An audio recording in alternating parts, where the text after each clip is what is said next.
Alrighty, we're going to do this video, and the video is on the inverse of a quadratic function is a square root function.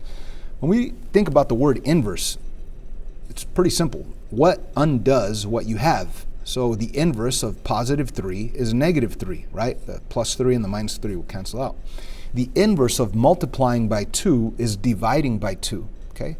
So when we think the inverse of a quadratic, well, what is a quadratic? That's an x squared. What would undo an x squared? Well, obviously a square root will undo an x squared, giving you just x, because the square root and the square are inverses of each other. They undo themselves.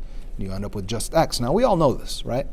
But on this particular video, we're going to be finding the inverse of a quadratic function by switching the x and y and solving for y, okay? And we're going to see that it is a square root function. Check it out. On this particular problem, we have, and let me write it with a y instead of f of x, we have y equals, parenthesis, x minus 3 squared plus 4, okay? Now, we should recognize that this is a parabola in vertex form. The hk value is positive 3, positive 4. The a value is 1, right? So it does have the pattern 1, 1, 2, 4, 3, 9. The vertex is positive 3, positive 4. So we could graph it if we wanted to, but again, we are trying to find the inverse. So what we're going to do is switch x and y. We have an x equals parenthesis, and instead of x in there, it became a y, minus 3 squared plus 4. So we have switched the x and the y, and now let's solve for y. What do I mean by solve for y? Get y by itself. So I want y all by itself on the right side of this equal sign. There's a lot of stuff, man. There's a minus 3 in parentheses, there's a square, there's a 4. So let's start getting rid of one thing at a time. I need to get rid of this 4 first, right? You can't get rid of the minus 3 because it's inside parentheses with the square. So we're going to get rid of this plus 4 by simply doing the inverse of a positive 4, which is a negative 4. What you do to one side, do to the other side. You will have x minus 4 equaling parenthesis y minus 3 squared. Now, how do I get rid of a square? We should all know that to get rid of a square, we're going to apply a square root. So we're going to apply a square root to get rid of the square, and now we will just have y minus 3. Now, whatever you do to one side, you must do to the other side, so you're going to end up with the square root of x minus 4 over here, okay? I still need to get rid of this minus 3, so I am going to do a plus 3 and a plus 3. Now notice, this is a regular plus 3, and this is a square root, right? This is a radical. So we're going to put the plus 3 on the outside at the back. So I will have y equals the square root of x minus 4, and then with the plus 3 on the outside of the square root. And to make it look nicer, let's switch, let's put this second and the y first.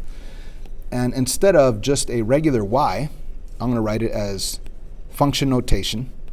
The inverse of f of x is, and we do have the square root of x minus 4 plus 3.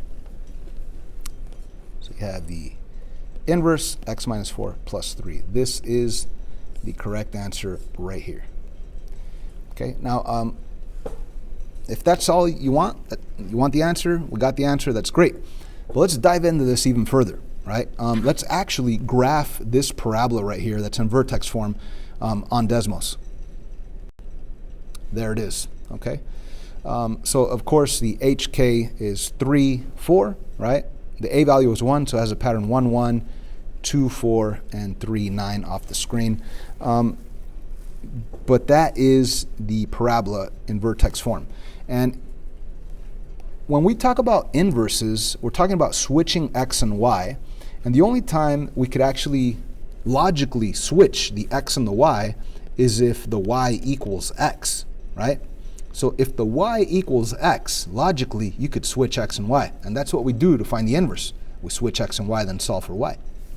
So if I graph this, I will have this line right here, y equals x. Okay, so here's the parabola, here's the y equals x. And I hope we remember back when we started inverse functions that switching the coordinates themselves, the x and the y values, will actually cause a reflection from one side of the y equals x line to the other side of the y equals x line. So this coordinate right here, the hk value of 3, 4, if you switch 3, 4 to 4, 3, it'll give you this point right here, okay? 4, 3. Okay, so you could clearly see the reflection from this dot over this line perfectly over here. And this black dot reflected over this blue line perfectly over here.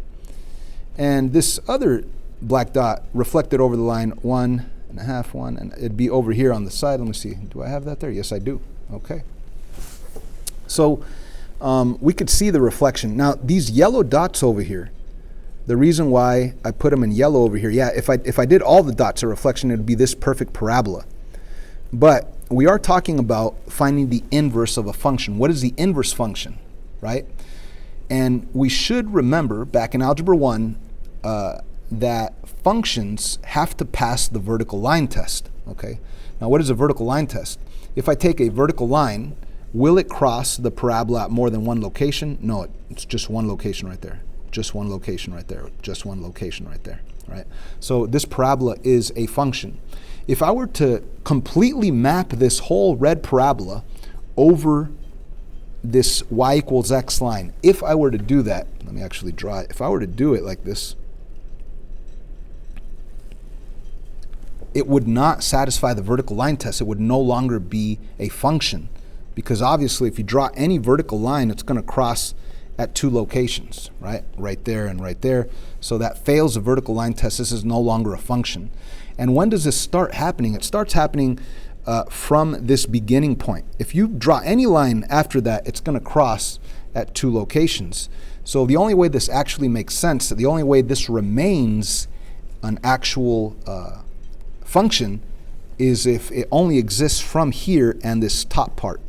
Okay, so this is no longer going to be there. That's why when I actually graph the inverse function of this original quadratic function, I'll end up with just that square root, obviously without this part, okay?